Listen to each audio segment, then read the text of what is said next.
So today, let's do a very late wrap up and look at the last 7 books that I have read and if I recommend them or not. First on up, we have Demon in White, which I did mention in the last one, but I was currently reading it at that point, and now I have finished it. And a lot of my points from that original video stand. I had a really good time with this book. This is still currently my favorite book in the Sun Eater series, and I am reading Ashes of Man currently. But this is by far my favorite. It was just the first book that really nailed down the pacing for me and just got rid of some of the minor gripes that bothered me with the first 2. Just small things like the writing with some of the action, especially earlier in the series, didn't necessarily work for me. But I feel like they were so small and minor, but they've just kind of slowly eroded away. And this beauty is what was left over. But I really, really enjoyed this one. And it is a chunky book. The Sun Eater saga is definitely feeling like a saga at this point. We have covered so many hundreds of years, and there has been so many different elements to the plot, uncovering different planets and lots of different side adventures. The world just feels fully lived in. This was also the first book that I really feel like I want to read more of the novellas. I have read Lesser Devils. Lesser Devil or Lesser Devils? That one following Crispin, but I do want to read a lot of the other ones because I do recognize one of the things that was mentioned in this being the name of one of the short stories. So this is the point where I'm really ready to kind of flesh out into these side stories and novellas in the larger Sun Eater world. That being said, I don't feel like I'm missing anything. All the information that you need for the story is here, but they're hinting at this supplemental content that just sounds really, really good. And also, I feel like I'm getting a lot more of the through story from this book. This was the first book that I feel like I'm getting a better idea of this series. Of course, in the first book, right at the start on the first page, we have Hadrian blowing up his son, but from there is very much this coming-of-age story of him getting to a certain point, and the end of Howling Dark is amazing. But Demon in White just has a lot of different, kind of bizarre sci-fi scenes that start to hint at this larger picture of the series narrative rather than just the book narrative. But yeah, I'm just having a blast with this series. And of course, I did also read Kingdoms of Death, the 4th book in the Sun Eater saga, which I was warned is very emotional, and I can see why. There's a lot of feels moment in this book. It is quite dark. It was one of the first books that really felt dark in the Sun Eater saga from a character standpoint. And again, it does a lot of what I loved about Demon in White. It has a lot of the bizarre sort of sci-fi, almost fantasy-esque elements for some of these world-building concepts. I'm kind of dancing around the topic because I don't want to spoil it. It's really cool. But yeah, even depending on the day, I do think these could interchange as my favorite.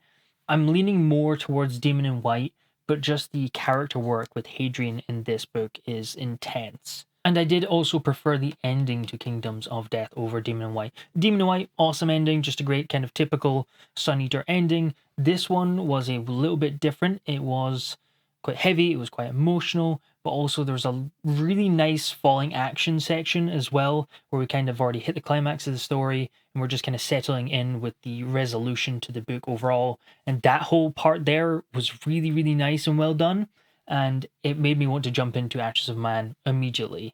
And I did find out that Kingdoms of Death and Ashes of Man was originally one book, and then the publisher had to cut it into 2, which is understandable, because despite the fact that this isn't as big as Demon in White, this with Ashes of Man, it would have been a behemoth, so it definitely needed to be cut into 2 books. However, it doesn't feel like that when you're reading it. It doesn't feel like half of a story. This is a really good book in the Sun Eater saga, as it is. And I love Christopher Ruocchio's writing style. I did talk a wee bit earlier about some of like my gripes with the first 2 books, but they were so minor. But I feel as the books have gone on, he's just gotten better and better. And by the point that I've hit these 2 books, it's just so beautifully written. I love the philosophical ideas. I love the weird sci-fi elements. I love the character work. I love the world building. And again, the prose is just so immersive. Yeah, this is by far one of my favorite series of all time. And after those big chunkers, I did want something a little bit smaller. So I read Casthen Gain, which is a short sci-fi novella. Well, it's short from a novel standpoint. It's not short for a novella standpoint. And this has one of the most unique setups and settings that I have ever read. It is fascinating. we follow a chef called Sentas as he's trying to find this fugitive from his homeland. However, while he was looking for this fugitive, he gets captured by this company and taken prisoner and thrown onto this world to try and locate this anomaly that happens to be on the surface, with a bunch of other fugitives and criminals that they have captured, with the promise that whoever finds it first will be let off of that planet. And what's really interesting about this setting is there are these bubble universes. So it's kind of like static bubbles in the world that has completely different universal properties. So if you accidentally pass over the threshold into one of these other universes, you could burn alive, you could suffocate, the chemicals could burn through your skin. They all are completely different conditions from the main planet that they are in. And these bubbles can range from little pinpoint universes to massive behemoth stories, tall, wide, different conditions in these bubbles. And it is just fascinating how interesting that concept is, but also how the author uses it from both a chef standpoint, because of course the main character is a chef, so there's some cooking elements and the food sounds delicious in this. Don't read this if you're hungry.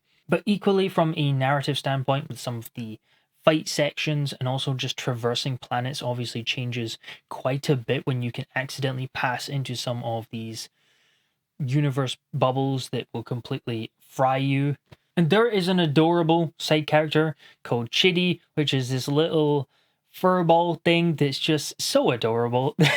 This is the first works I have read from this author, and I do believe that this is I think it's a prequel novella to the main series. It's definitely tied to the main series, and you can read it first.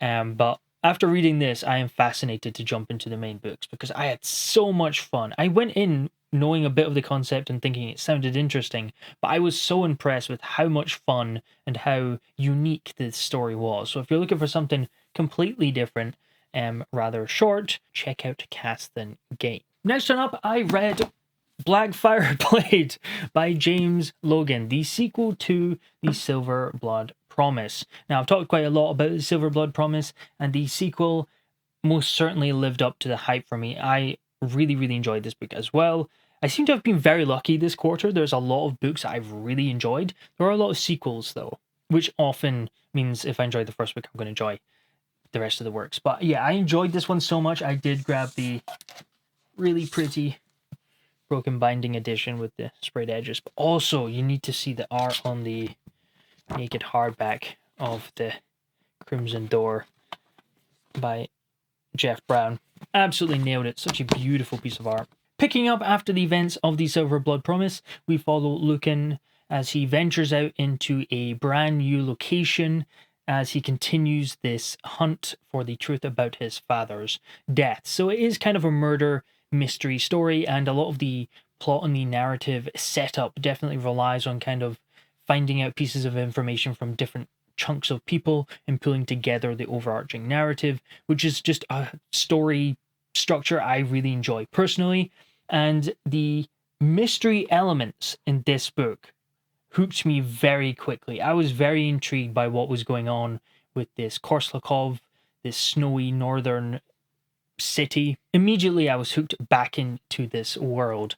And yeah, the banter between the main characters was great. There was a lot of really good character development between the main cast. In particular, the dynamic between the three was something that was played upon really well in this second book. I did predict some of the twists and the turns in the narrative, but I think it was just really well done, really well laid out. A lot of really interesting ideas. One thing that James Logan does really well, both in Silver Blood Promise and the sequel, is just making it a ton of fun. He includes elements that are just cool. As a fantasy fan, you read it and you go, hell yeah, that's awesome. If I gave examples, it would be spoilers, but a lot of really cool fantasy elements to this story. In particular, the ending. The finale to this book is just really cool and fun. There are some parts to the story I would have liked to have been more fleshed out, but it's more because they were just really interesting ideas, and I feel like they just kind of got you to the next part of the story. But I would have liked to have seen them to either play a larger part in the narrative or hopefully come up later in the future books. But overall, I had an absolute blast with this book. If you enjoyed Silver Blood Promise, you're going to enjoy the Blackfire Blade. Next one up, I read Into the Rift, the sequel to Flames of Mira. I talk about Flames of Mira a lot on this channel, and I finally got around to reading the sequel, and yeah, it's great. It's everything I enjoyed about Flames of Mira, but better. I think the writing is better. I think the pacing is great. The one thing that Clay Harmon does really well in both books is his pacing, but I think this one's just even tighter, just a lot more smooth, and really pulls you through the narrative. Keeping this spoiler-free, in this series we follow Ig, who's fleshbound to a magnate and forced to do his bidding. There's also this really interesting chemical magic system, and all of society lives underground because the planet surface is inhospitably cold. So they all kind of huddle close to lava to try and keep warm and survive on this planet. Picking up right after the events of Flames of Mira, we follow Ig as he is trying to go back into his past and deal with some of the issues that happened then. And what I really liked about the second book was that we get a lot more different perspectives. So we have Ig, we also have Ephedora, and we also follow the Smith.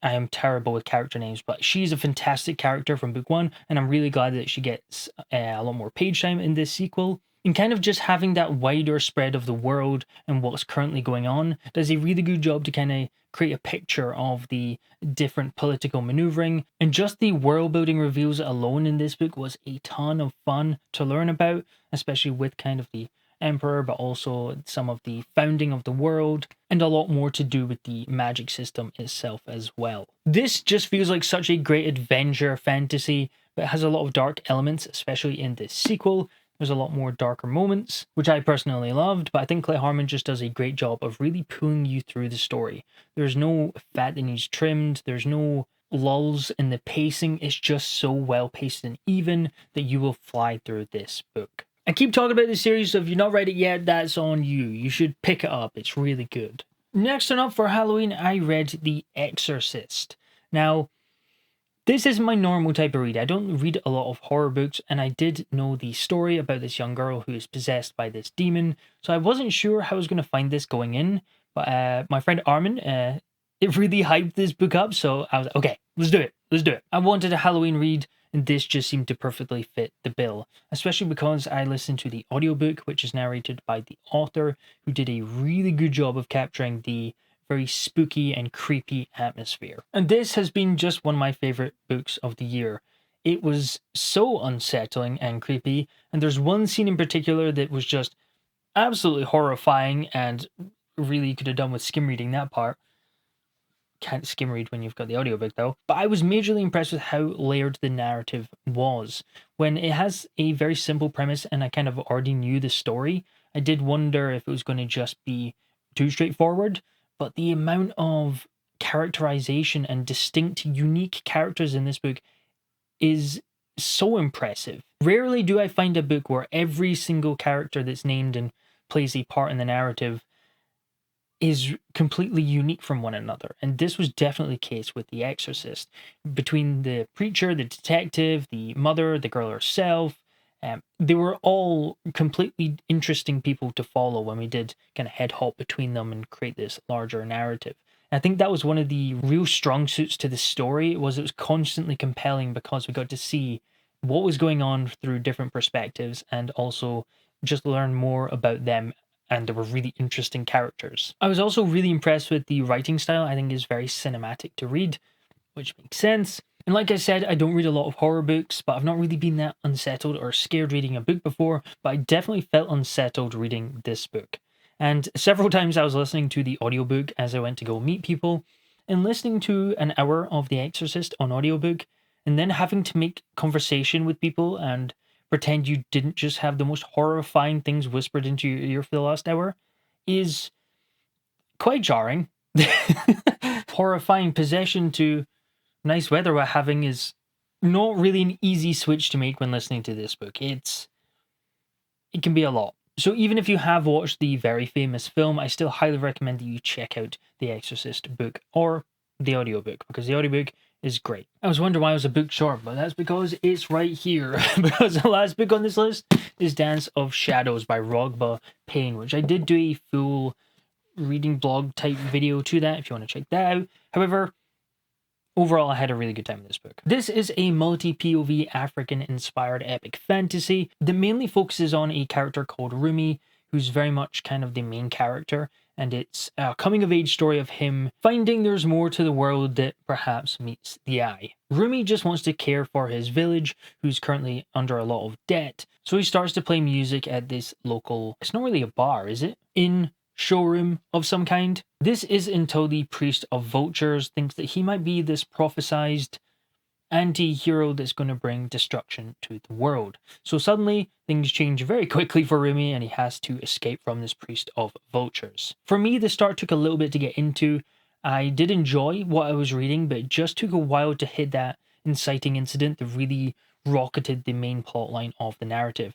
There is kind of like a mini inciting incident before, but the main inciting incident is a lot later in the story than I would typically expect. However, once it hit that point, it really was excellent from there onward. And the ending was great. I really like how the author shared some of the lore to the world with this pantheon of gods and kind of their interaction with the real world and very much the sort of founding of humankind and the earth. It was done just in a really fun way that wasn't info dumpy, but still gave you all the information and took the time to really delve into some of that mythology to the world. And like I said earlier, the ending was really, really good. I do think that this book just kind of gets better and better as it goes on, and I have heard the book 2's even better. So yes, of course, I had to grab a copy of book 2, because if it's even better, then I am already in, because I loved The Dance of Shadows. And it is very much an underrated series. I do not see enough people talking about these books. So if you're looking for an African-inspired coming-of-age story, definitely check out The Dance of Shadows. Those are the last 7 books that I have read. I'm currently reading a couple books, but yeah, I have had a really good time reading. I think The Exorcist might be the highlight. I'm really impressed with that book. I'm surprised about how much I enjoyed it when it's not usually the type of thing that I would pick up. Or Sun Eater, probably Sun Eater and then Exorcist. But I do have quite a few really exciting books to read before the end of the year, so yeah, I'm looking forward to that. Let me know in the comments below what you've been reading recently, and if you've read any of these, what did you think? Thank you very much for watching. Outro. Also completely unrelated, but next week I have some very exciting things to share.